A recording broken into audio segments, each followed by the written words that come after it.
about to hear is true.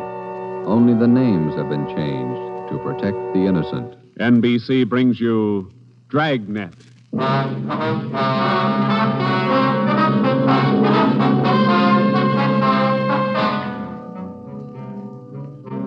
You're a detective sergeant. You're assigned to robbery detail. A ruthless fiend roams the streets of your city masquerading as a police officer. For months, helpless citizens have been robbed, beaten senseless, and kidnapped. The criminal is a twisted genius, vicious, cunning.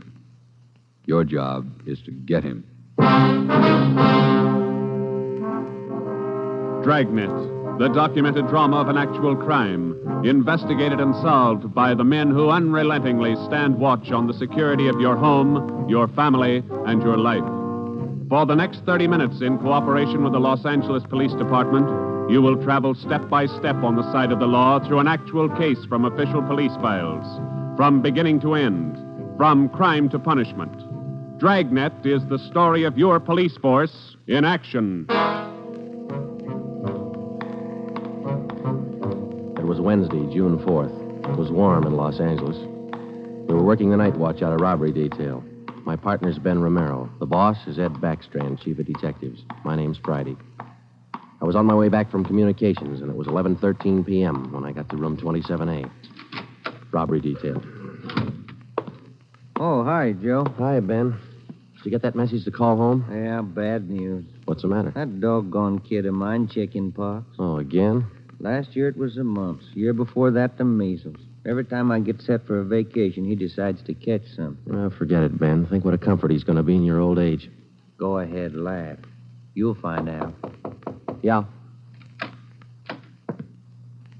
How are you, Friday? Romero? Fine. What can we do for you? You don't look like you remember me. Oh, no, wait a minute. Name's Savage, isn't it? George? It's Johnny, Sergeant. Johnny Savage. You remember now? Oh, sure. Those liquor store robberies out in the Wilshire district. About 6-7 years ago, wasn't it? 10 years, Romero. You ought to remember that. You were at the trial. We testify in court every week. 10 years is a long time. It's longer in the state pen. It's a lot longer. Yeah, you cried a little at that trial, didn't you, Savage? You said we beat that confession out of you.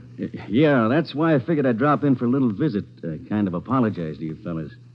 You gave me a square deal. I guess I kind of lost my head. I figured I'd apologize. Oh, that's all right, Savage. When'd you get out? A couple of weeks ago. I did it the hard way. Served 10 flat. I don't know my day. You find a job yet? Yeah, Friday. I'm working nights. What kind of a job? Laborer in a warehouse, south end of town. Good. You decided to level? 10 years in prison's a long time. You learn a lot of things. Nights are long, you think a lot. You get things straightened out. I hope you mean that. Sure, I mean it, Friday. I've got everything straightened out. I know who my friends are, and I know who to watch out for.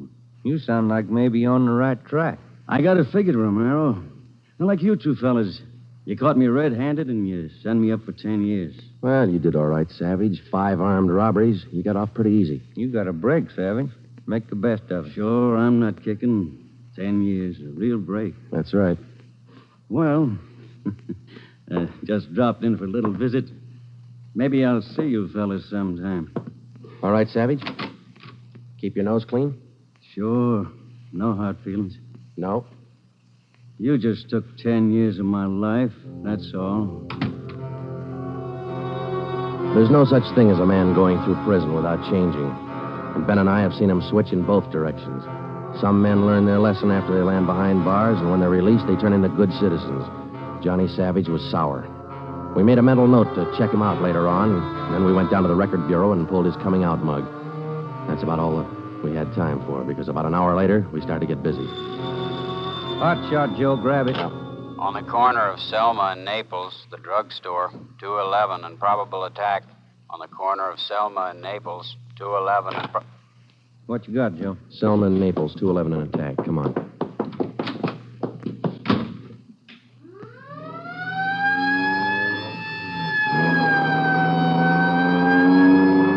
Here we are, Joe. Over there on the four corners. Yeah. All right. Come on. We got the story from the victim, the store owner, Mr. Thomas. For the most part, it was the usual rundown of an early morning holdup. There was only one exception. Oh, I've had young hoodlums try to hold me up before, but there was nothing like this one. How you mean, Mr. Thomas? Well, he came in here just before closing, and ordinarily I'd have kept an eye out because that's the time to look for him. But this fella came to the door and said he was a policeman, so I let him in. He looked like a cop. Barged right up to me and the wife behind the counter and pointed a gun. And she screamed, and he hit her in the face with the butt of the gun. Sergeant, it was horrible. That's the way it started, and that's the way it kept going. Because most of the victims and most people don't realize that as a citizen, they have the right to check on police officers' identification when in doubt. After we got the story from Mr. Thomas and checked the store in the neighborhood, Ben and I headed back for the office. Attention, all units. At the end of North Baxter Road near Hillcrest, victim of 211 and slugging. Car 7172, take the call. Code 3. Attention, all That's units. 4 blocks away from the last one. Let's roll on it, huh, Ben? Right, I'll hit the siren. You get the light. By the time Ben and I got up to the end of North Baxter, the men from car 71 were already there. The victim was telling his story. His face looked like it had been through a meat grinder. We're just shifting the car into second to make the hill when I hear this siren behind me, and I see this red light flashing in the side view mirror. Well, naturally, I pulled over to the curb, and I was just reaching for my driver's license when the cop runs up, yanks me out of the car, and starts clubbing me in the face with the butt of his gun. Did you get a look at him? Think you can describe him? No, I'm afraid not. He swung me around and kept me staring into that red light on his car all the time he was beating me. After a while, everything just went black. When I woke up, my wallet was gone, all my money's... 45 minutes later, Ben and I were interviewing the third victim, a young housewife out in the Wilshire district. Same trademark. I tried to tell him, Sergeant. I tried to tell him I didn't have any money, but he wouldn't listen. He kept holding me by the throat and beating me with his fist like he enjoyed it. Beating me. Yeah, all right, Mrs. Jameson. Could you tell us how he got in the house? He came in the front door and rang the bell. I opened the door, but I left the burglar chain on. He said he was a policeman. So when he demanded I open the door all the way, I did. Then he grabbed me. And you can't describe the man for us, Miss Jameson? He was tall, and he had dark hair and big hands. That's all. It was like a nightmare. A horrible nightmare.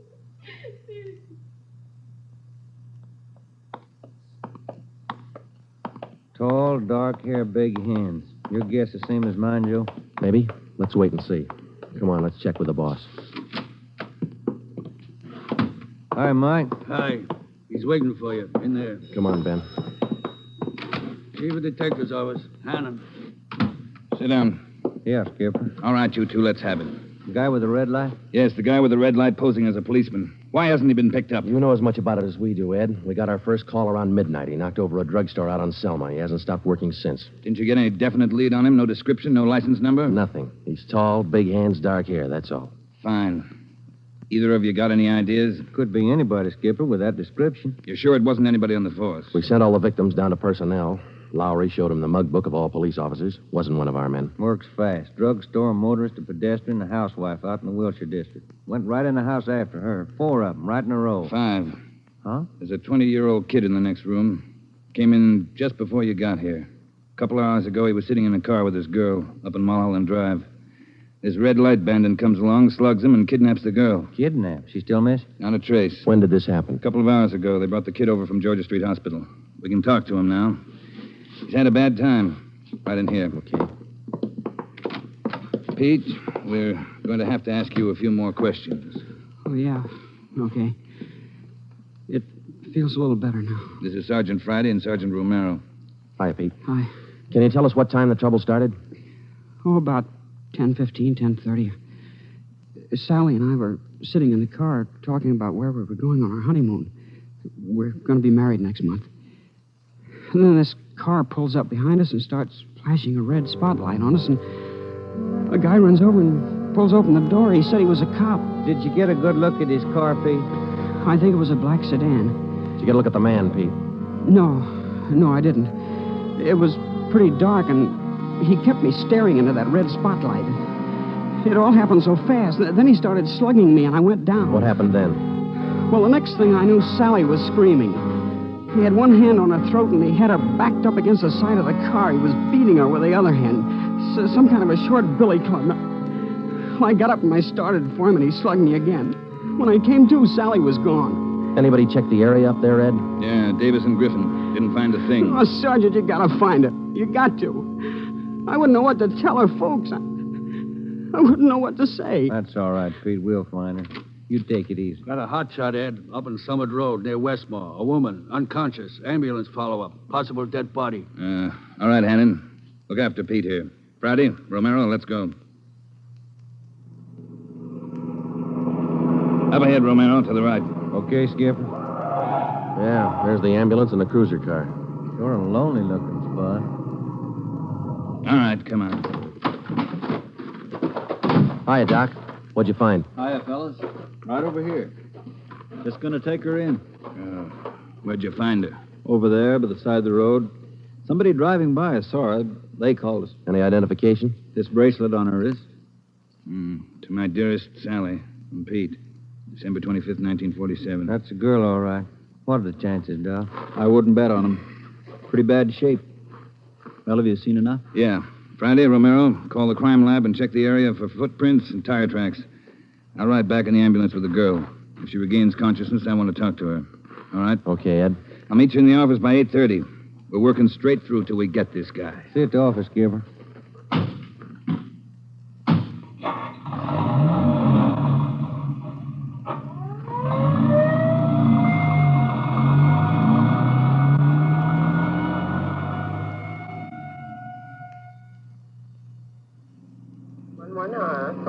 What time you got, Ben? 7 minutes to 4. Long night. Hey, that car up there ahead. Let's take a look at it, huh? Black sedan. Hey, look, he's flashing a red spot on that convertible. Come on.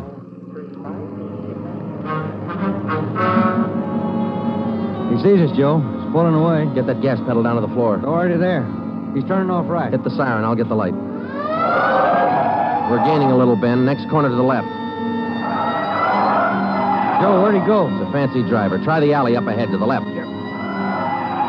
Must have turned up that cross street. Get through the alley and double back on him. Right. There he is, Ben. Look out. Watch it, Joe. Watch it. He's going to ram us.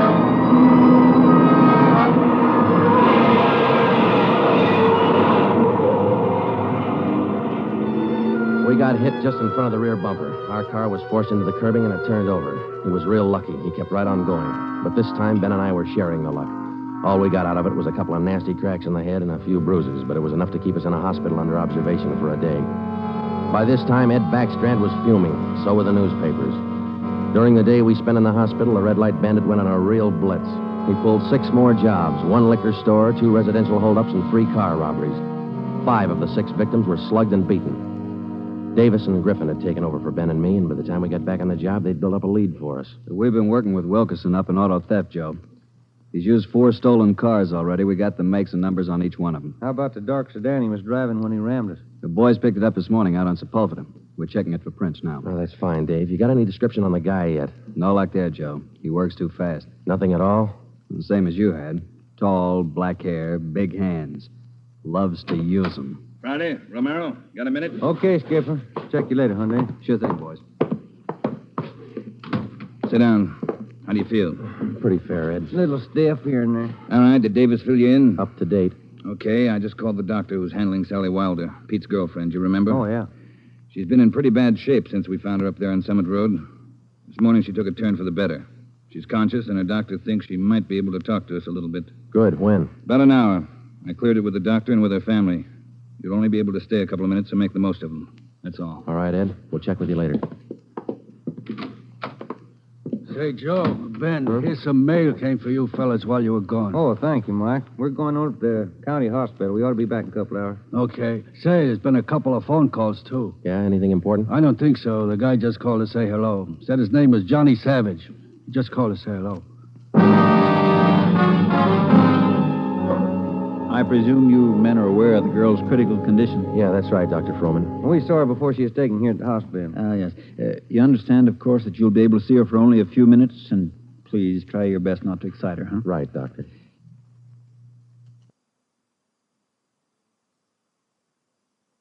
Sally isn't able to talk.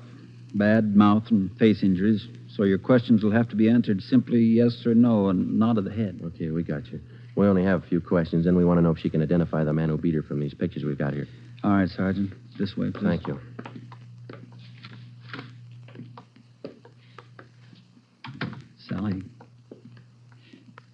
Sally, these gentlemen are from the police department. They'd like to ask you a few questions. Now, there's no need to be nervous or afraid. Just simply nod your head yes or no. Now, that's fine.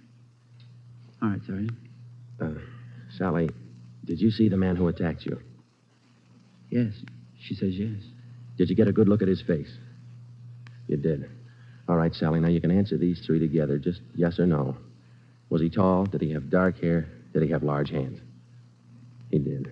Ben. Oh, yeah, Jim. Hand me the folder. Yeah. Here you are. Thanks.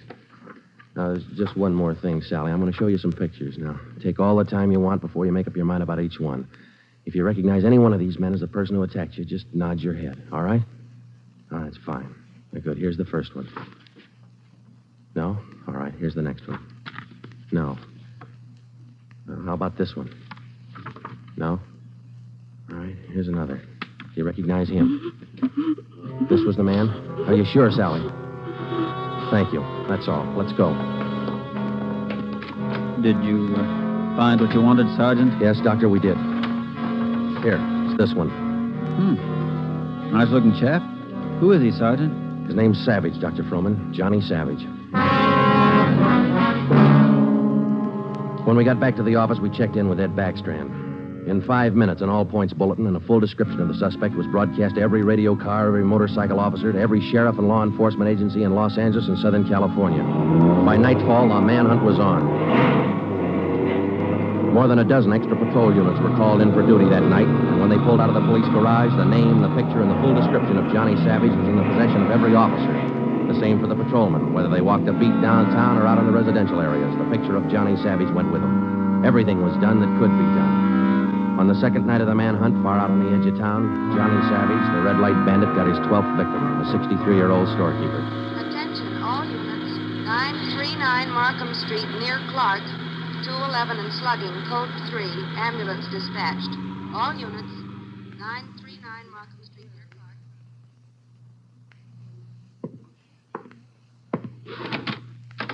Here it is, Skipper. Tie-in. What'd you get? Wilkerson lifted the prints off that black sedan that rammed Joe and me. Yeah? They belonged to Johnny Savage. Yeah, good. That storekeeper last night. It is Savage, all right. Victim identified him from his mug. All right. We got enough of this Savage guy to put him on ice for life. All we have to do now is to get him.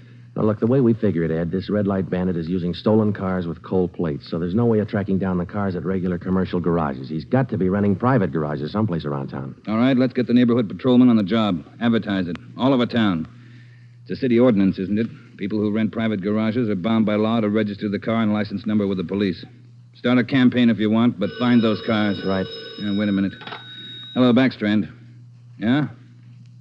When? I see. Yeah, thanks. What is it, Ed? It was the hospital. About the girl, Sally. Sally Wilder? What about her? She died 5 minutes ago. That night, everybody went back on the job as usual. The cruiser cars, the patrolmen, the motorcycle officers, and about a dozen decoy cars. Armed policewomen riding alone in cars or parked in lonely spots with a police officer escort.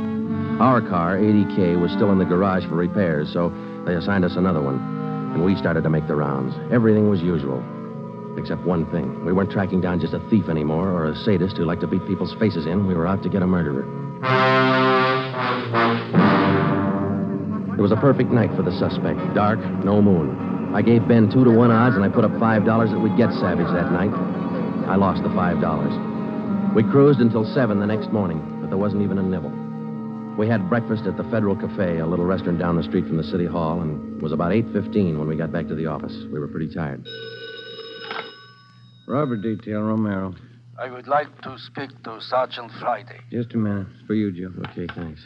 Friday talking. Sergeant Friday, I want to talk to you. Well, I'm listening. Go ahead. I want to talk to you in person as soon as possible. Can't you tell me over the phone? What is it? I cannot tell you over the phone. It is very important. Can you come now? Well, now, look, mister, I'm awful sorry, but we're very busy down 554 Ramona Avenue. Can you come now? Well, what's this all about? Who is this speaking? My name is Carl Savage. My son's name is John.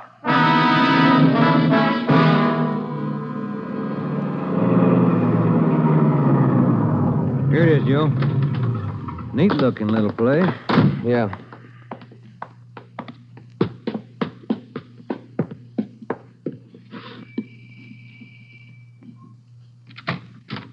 Yeah? I'm Sergeant Friday. You Mr. Savage? Yeah, come in. Okay.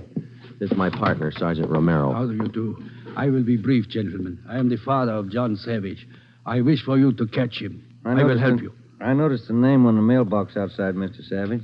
Changed your name lately? I changed my name 10 years ago when John first got into trouble.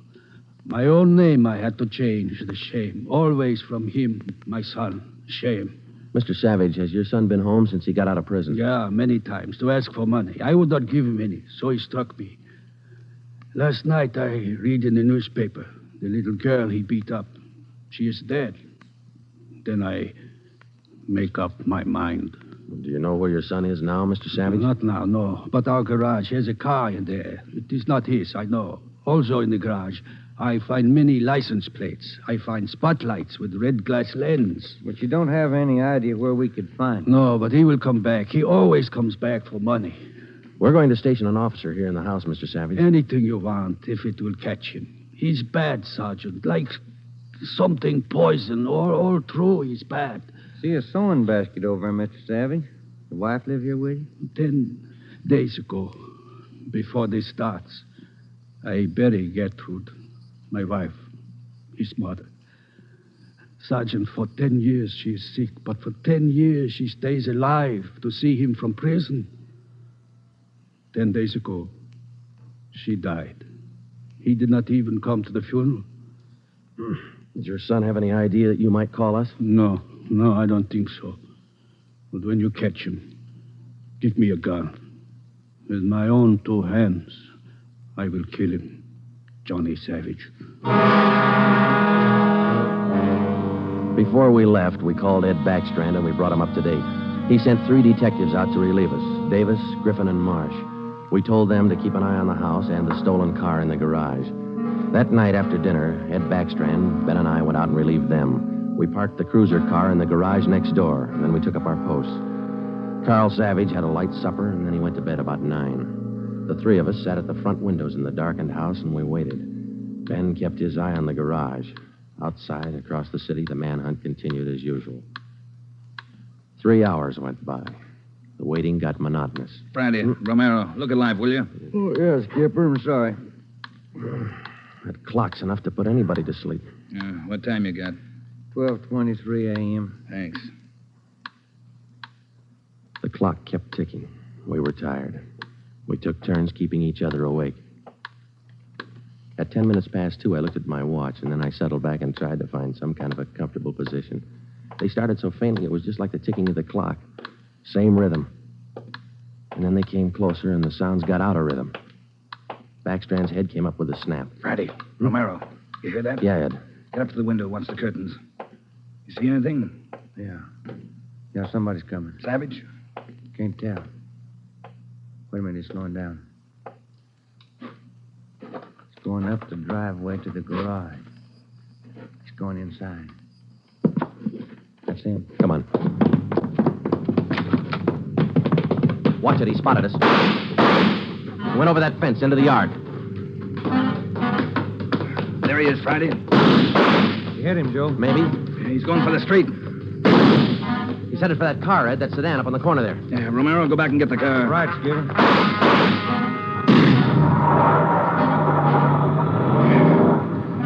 Must have parked up the block before he came around. Where's Romero? I don't know. Oh, here he comes now. All right, let's go.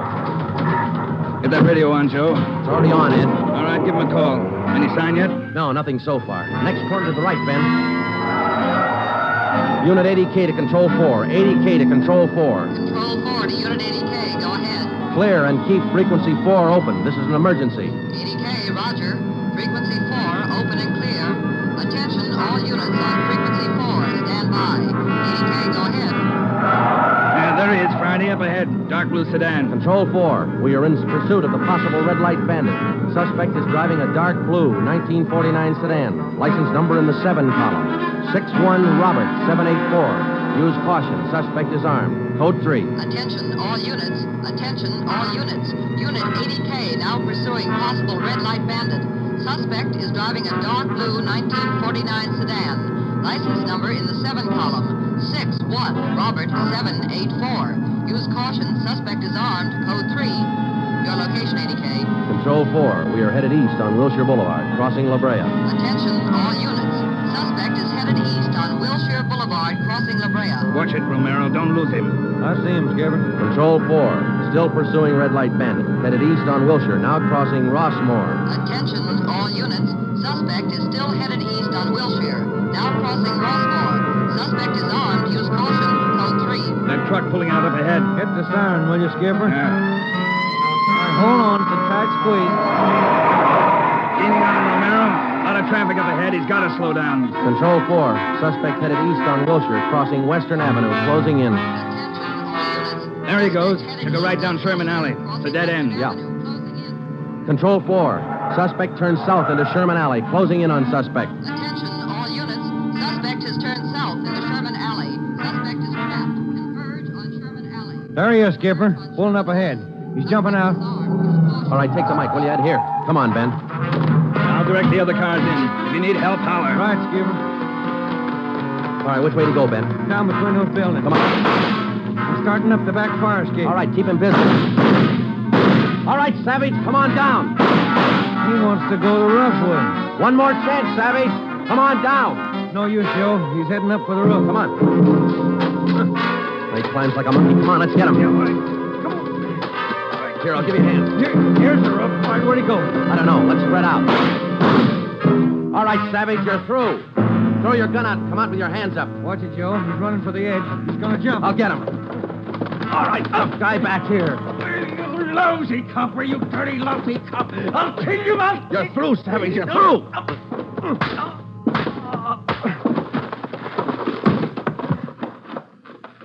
Good, Joe. Yeah. Throw the cuffs on, will you? Yeah, you just betcha.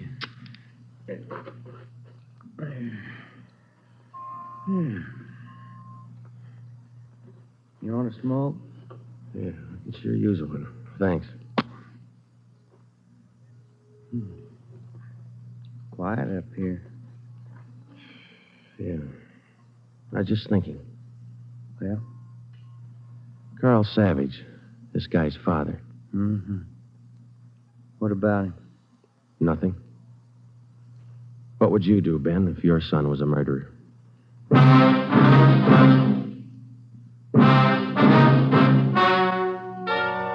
The story you have just heard is true. Only the names were changed to protect the innocent. John Savage was tried and convicted of murder in the first degree. He was executed in the lethal gas chamber at the state penitentiary.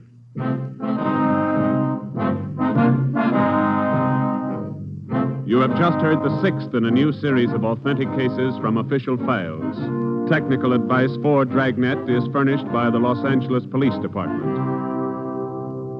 Tonight's program is dedicated to Patrol Officer Robert Steele of the Montana State Highway Patrol, who on the morning of November 2nd, 1947, gave his life so that yours might be more secure.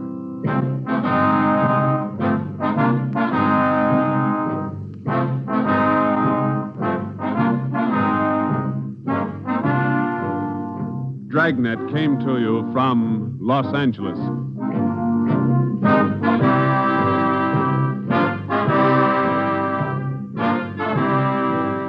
This is NBC, the national broadcasting company.